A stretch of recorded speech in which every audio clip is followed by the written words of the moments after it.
पागल बाबा और उनके मंदिर की अजब कहानी। पागल बाबा मंदिर मथुरा वृंदावन मार्ग पर स्थित है। इसके बारे में एक कथा प्रचलित है। इसके अनुसार एक गरीब कृष्ण भक्त ब्राह्मण दिन भर ठाकुर जी का नाम जपता रहता था।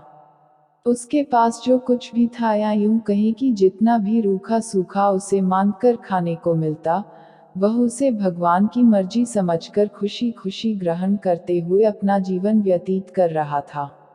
एक बार वह किसी साहूकार से पैसे लेने के लिए गया। साहूकार ने उससे पैसे जल्द ही लौटाने का वादा लिया।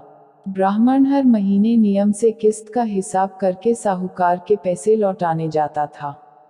आखिरी किस्त के थोड़े दिन पहले ही साहूकार ने वसूली का एक पत्र उसके घर भिजवा दिया। यह देखकर ब्राह्मण परेशान हुआ और साहूकार से विनती करने लगा, लेकिन वह नहीं माना। मामला अदालत में पहुंचा। ब्राह्मण ने जज लीलानंद ठाकुर से अनुरोध करते हुए कहा कि एक किस्त के अलावा उसने साहूकार का सारा कर्ज अदा कर दिया है। यह साहूकार झूठ बोल रहा है। यह सुनकर साहूकार ने क्रोधित होकर दलील दी कि उसने कोई गलत व्यवहार नहीं किया है।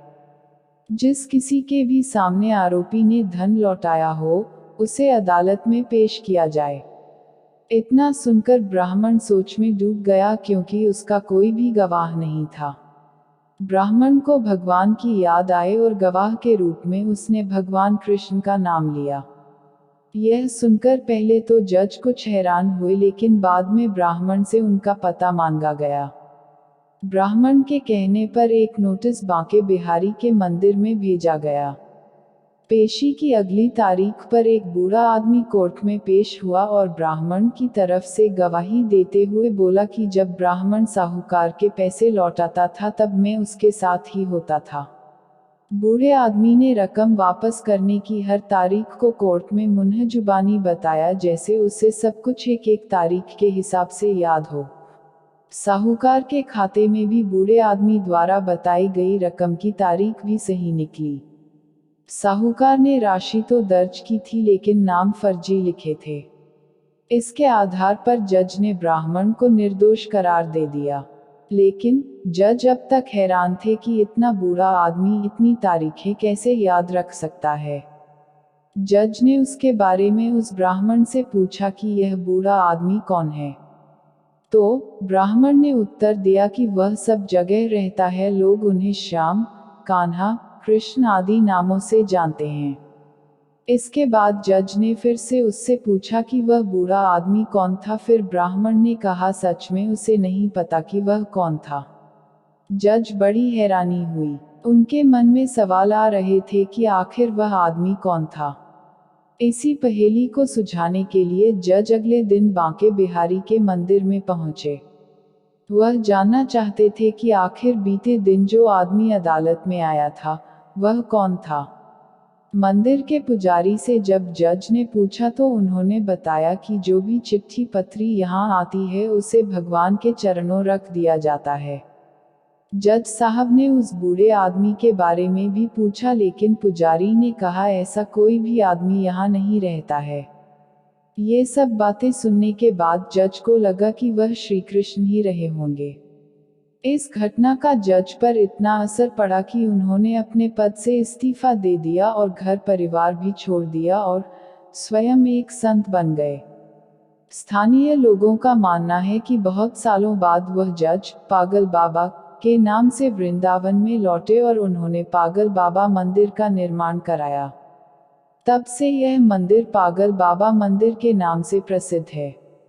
इस मंदिर के निर्माण के बारे में एक और प्रचलित मान्यता यह भी है कि जब जज को पता लगा कि उनके सामने साक्षात श्री कृष्ण ही कोर्ट में पेश हुए थे, तब से वह श्री कृष्ण को ढूंढने के लिए इतने अधीर हो गए कि अपनी सुध बुद्ध खो बैठे थे। इस घटना ने उन्हें पागल सा कर दिया था।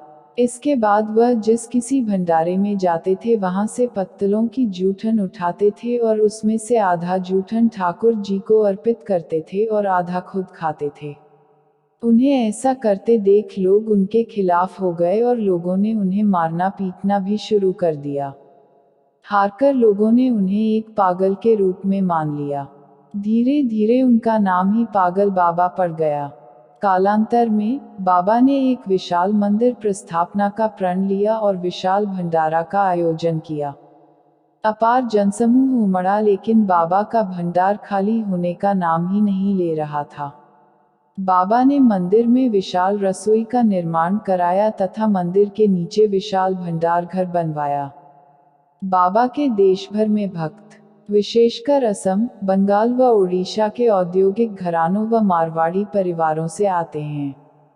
बाबा मूल रूप से सापटग्राम, असम से थे और वहां भी उनका एक विशाल मंदिर है।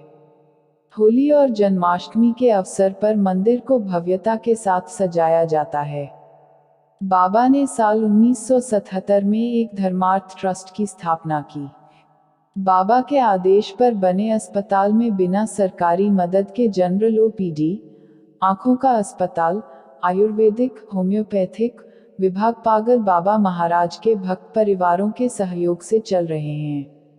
हाल में कोरोना जैसी महामारी से परेशान लोगों के लिए ऑक्सीजन प्लांट लगाने व ऑक्सीजन सिलेंडर की निर्भरता खत्म करने कार्य किए जा रहे हैं।